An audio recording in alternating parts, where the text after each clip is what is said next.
Welcome to your September 2024 Vedic Astrology update. Big month. We're in eclipse season officially. So that means that we have growth and expansion and release and letting go. One eclipse this month and one at the very beginning of October. This is a month of getting clarity and moving forward on things. We also have to watch out for some things around relationships as we've got some Venus debilitation to deal with. But remember, everything we go through, every kind of energy that we have or go through is good for something. We just need to know what it's good for, and that's exactly what I'm here for, to help you to understand the energetic weather so that you can make better choices for yourself and go with the energy instead of against it. Hi, I'm Prema and welcome to Chart Your Path. I'm so glad that you're here. If you do not know what your Vedic Astrology Ascendant, Moon, Sun is, then you'll want the free chart calculator. The link is in the comments. The link is in the description below. Absolutely free, and you'll also get a guide to your chart as well, so you can understand it a little bit better. Also, the Sacred Wealth Code quiz is there, free as well. You can find out one of your Sacred Wealth Code archetypes is, and all the links to all my readings and everything. If you haven't subscribed, I so appreciate if you do. So as we start September, Mercury has just gone direct on the 29th, and it's in Cancer. So when Mercury goes direct after being in retrograde, it's moving really slow. When planets are shifting from retrograde to forward motion, they're almost at a standstill. So, and it's moving through a Gandanta point. It'll take a couple of days for Mercury to get moving. Now, remember the same things we always are watching with Mercury retrograde: big choices, making decisions from a lack of clarity. Look, you can make a decision anytime, even during a retrograde, but if you don't have the clarity, it's not the time to make the decision. Great decisions are arrived at, they are not made. So you want to be aware of, do I have enough clarity? Clarity is power. And you wait for the clarity. If you're willing to wait for the clarity or process what you need to get that clarity, you'll be able to make a clear choice, and that will save you so much time in the long run. It's a time to be patient over the next few days as it gets moving. It's moving through the Gandanta point, and by the 4th of September, Mercury will enter Leo. Mercury is our great communicator.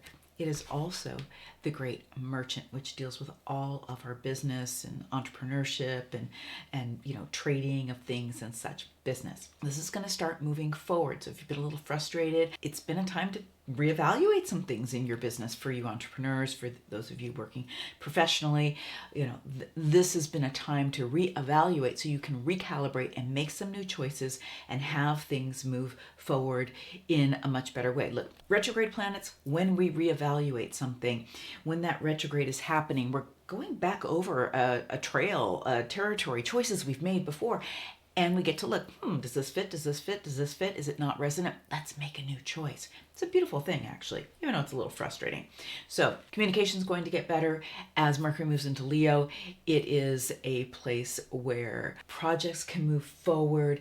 Business, the communicator is going to want to talk really quick and fast and be inspired. Leo is all about your mission, your leadership. This is the sign of the King. It's the sign of the leader and the sign of the celebrity. Yes, show up and shine with your radiant light. Leo, we've got the sun in Leo currently.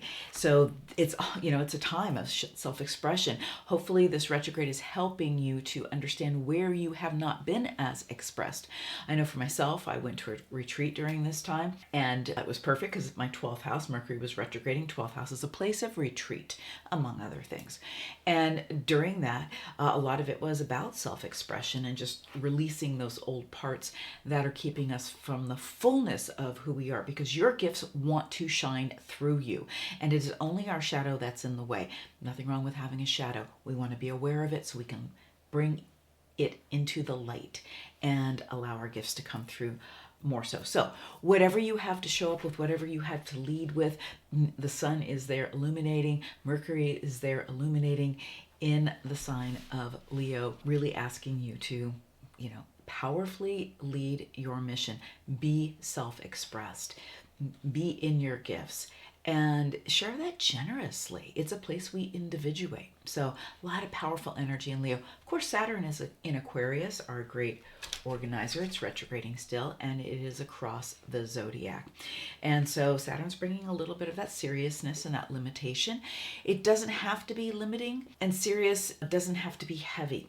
Think of it as depth. Saturn wants us to walk our very true path. So as you're being self-expressed, as you are nurturing your mission, you're individuating, you're bringing your purpose out into the world through your gifts, willing to show up and shine, bringing some depth to that. Are you walking your true path is what Saturn's saying. And if you're not, Saturn wants to trip you up. So it's a question you can just ask yourself.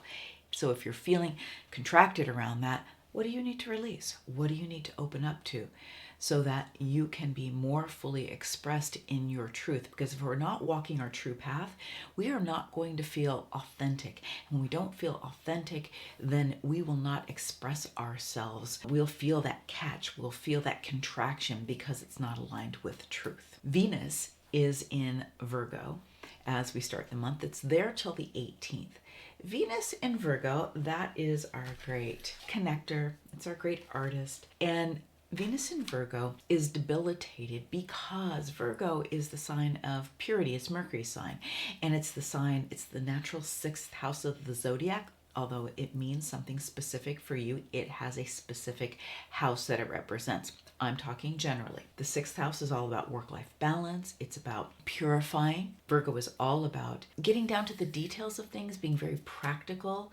And so Virgo, when we have Venus here, Venus wants to connect. Venus is about wealth and love and luxury and the desires of life, and can feel a little fussy, a little fickle when it comes into this Virgo placement. It's not as warm and fuzzy. What you want to do with this, if you are experiencing this, is shift the focus to your health. How can you beautify your home space? How can you bring that creativity and that beauty into whatever you're getting practical about in your life, in your work, in your home? This is work-life balance.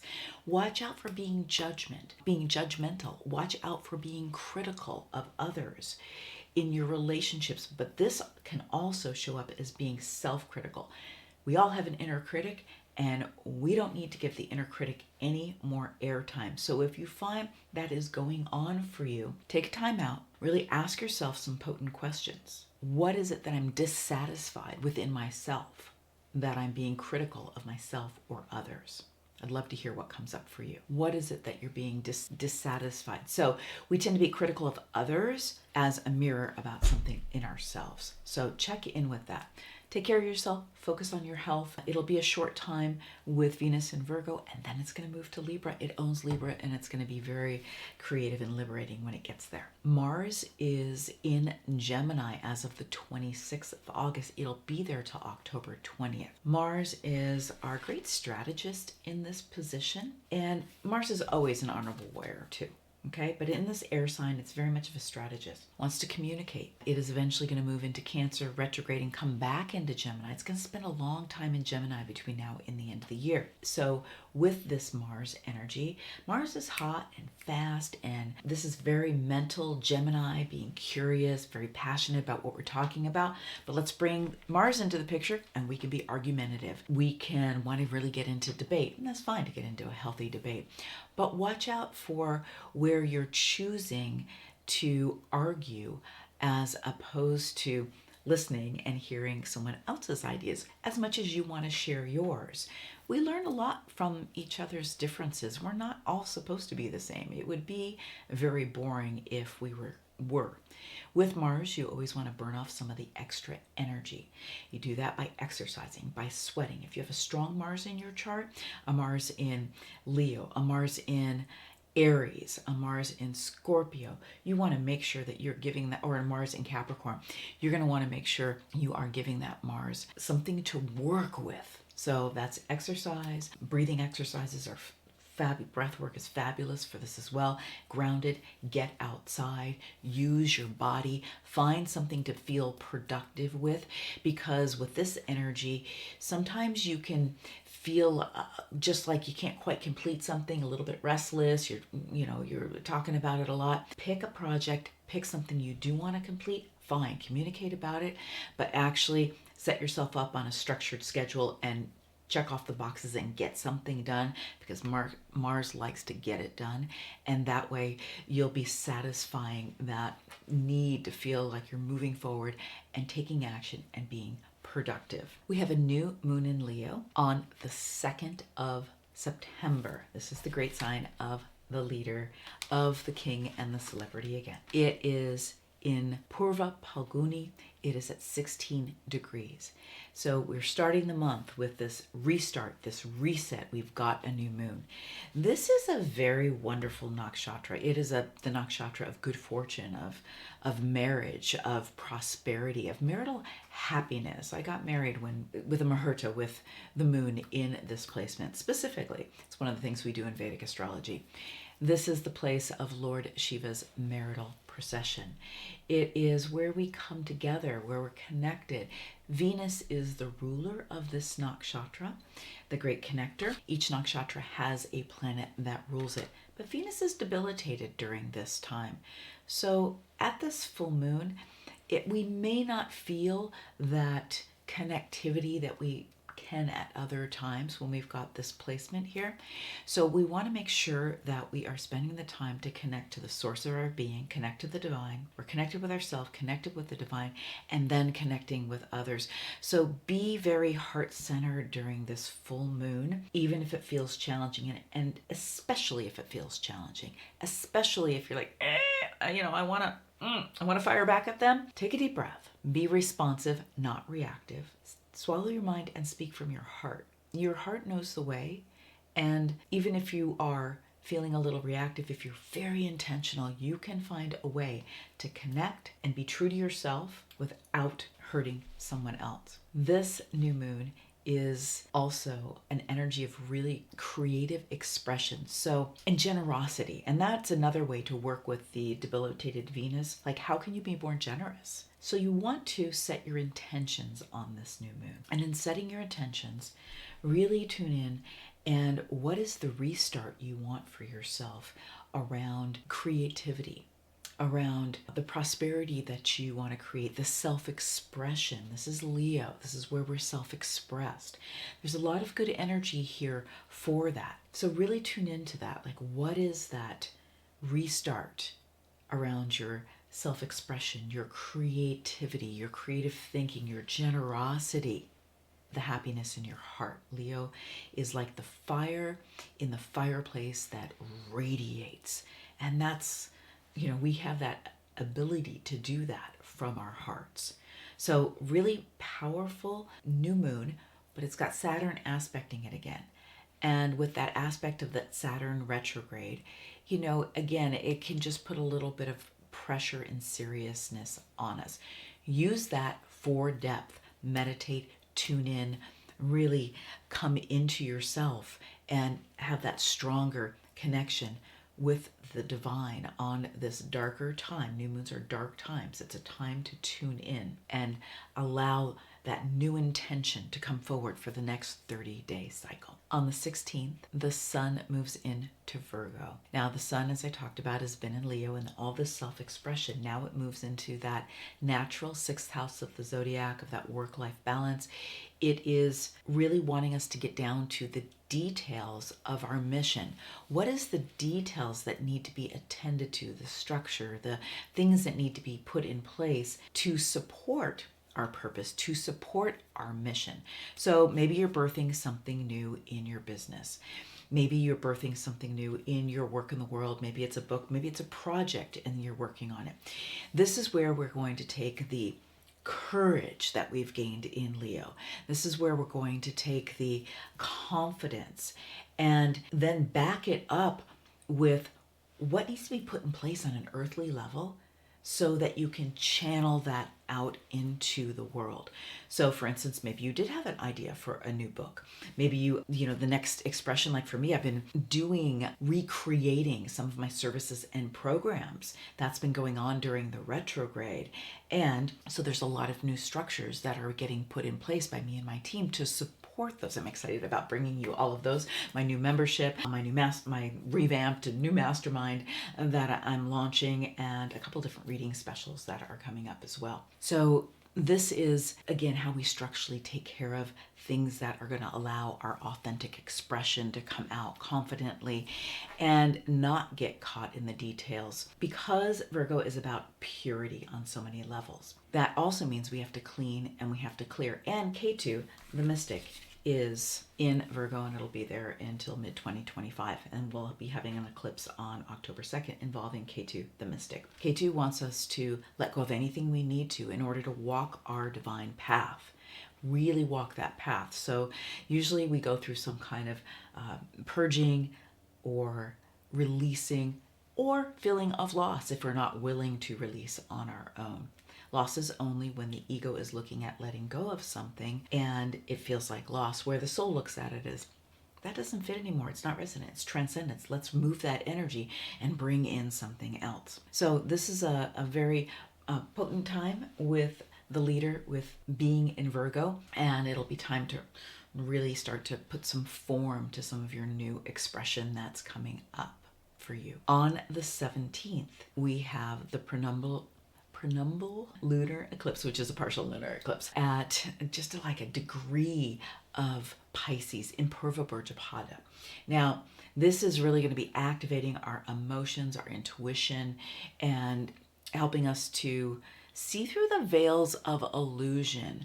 This is the natural 12th house. It's a place of spirituality, of moksha. Back in the spring, we had an eclipse here. This has to do with the magician, Rahu. I will do a full update on this eclipse. So this is just a couple of the qualities about it. This is a place where the moon is going to be close to Neptune during this time. Pisces is all about spirituality and dissolving back into the oneness that we are.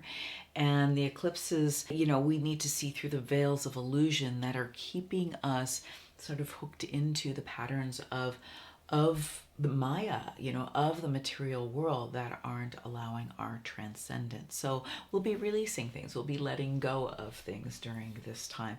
And we'll be really clarifying what is really our spirituality, our transcendence, and what's not, what's illusion. On the 18th, Venus moves into Libra just hours after the eclipse happens. And this is going to be wonderful. This is going to bring a lot of beautiful, good energy in. This is so much the connector and the artist. And this brings harmony and balance. This is the balance of Libra that's really concerned about our relationships and our social structures. And this is the natural 7th house of the zodiac. Venus here feels very comfortable. This is where we can up-level our wealth. I'm not saying you can't up-level your wealth at any other time. I'm just saying that this is an extra energetic window for that. Relationships have been going through a little bit of a bumpy ride. The month, 30 days before, and this is going to bring in an energy that we're going to really be able to sink into some harmony in relationships. And if there's been challenging relationships or decisions around relationships, it'll be clear. It'll be easier to have those conversations, or to clear up what's discordant, where the frequency is off in relationships. Great time to set your intentions around wealth, around what you're creating in that way. Be social, get together with people. And again, this is right after the eclipse, and it's in the eclipse season. So this brings a really wonderful energy right after we're, going through this turbulent eclipse, and then the right after period where we're still in the time of the eclipses. On the 23rd, Mercury moves into Virgo. Of course, Mercury, again, being our great merchant, being our great communicator. And as it moves into Virgo, it is exalted. Mercury loves to be in Virgo. It's its own house, and it is a place where Mercury gets to really use its discernment, where we can be logical about things, where we can get organized. We will have clarity that's already come in after the eclipse, after the retrograde. And that clarity moving through Leo and getting fired up and inspired about things. And now again, we can attend to the details on the clarity that we have. So very good for business, very good for starting your new projects, to put your offers out there. Very good for if you're shifting things up in any way. Good for the logistics, being organized.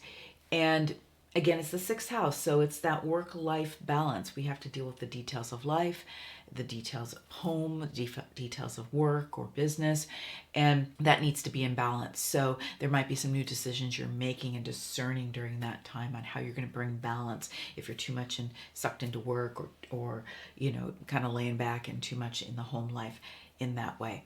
So remember, Virgo is also about purity. So anything that we need to let go of, Mercury's going to be very discerning here. It'll be very easy to work with the mental patterns. And of course, on the full moon, and also on the lunar eclipse, I'll be doing a full moon healing circle, as I always do, and the link is down below the video in the description on that. Virgo is also about service. So with the planets moving through Virgo, it's always a great time to, how can you be of service? Who can you help? How can you offer your gifts to someone else? And that's always a great way to mitigate the energy going on in Virgo. But this is a great energy. So move forward, communicate, take care of the details, get those projects out there, and really move forward with things. Now, we will have an eclipse on October 2nd. I will bring you an update about that. And that eclipse is going to happen in Virgo in Hasta Nakshatra at 15 degrees. And this is an annular eclipse. And so it's not a full eclipse, but it's close to one. And so this is going to be a K2 eclipse. We will be eclipsing with the mystic. We'll be letting go. We'll be releasing things. Again, we had an eclipse in this placement back in the spring. So again, we're reflecting on this Pisces Virgo axis. Pisces, let's be one. Let's, transcend. And Virgo, let's deal with the details of life. Let's purify. Let's organize things. So some of the remedies that I have mentioned and some that I haven't mentioned yet is you want to stay grounded. You can do that by using your body, whether it's yoga, whether it's lifting weights, whatever it is. Stay grounded. Get out in nature. Get your feet on the ground regularly. This is just good advice for life. We need to do this. Breath work. There's a lot of purifying energy. Breath work is always wonderful, but especially with all this energy moving through Virgo, do some breath work, even if it's simple, deep box breathing in for a few counts, 3 or 4 counts, holding it for 3 or 4, breathing out for 3 or 4, holding it for 3 or 4. Lots of breath work. Just breathe, okay? Get in contact with the earth. Virgo is so much about the earth. So get your feet on the earth. Get out for a hike. Get out for a walk. This is a time to, again, look at any of the beliefs that you need to release. Stepping out of your shadow. One of the easiest ways to step out of your shadow is step more into your light. Step more into your gifts. If you don't know what your Sacred Wealth Code is, there's a link down below, and you can get a Sacred Wealth Code reading, or you can get one of your Sacred Wealth Code archetypes so you can be more in your gifts. Also, my book, my oracle cards, and the journal are all available on my website or on Amazon. All your links are down below. Chanting, another way we use our breath, we use our voice, and taking the time to set an intention every single day. And set even stronger intentions on these poignant things like the lunar eclipse and our new moon. If you set an intention, you have a rudder, you have a driver for your day, and it's so very important. Tune in the morning, set it, write it down, keep it near you, keep it in front of you, revisit it, realign to it. It's incredibly powerful. I'd love to hear what's coming up for you, and leave me a comment below. I always read all of my comments. All the links to everything I offer is down in the description below, and I so thank you for being here. If you haven't already subscribed, I appreciate you doing so, and so much love to you.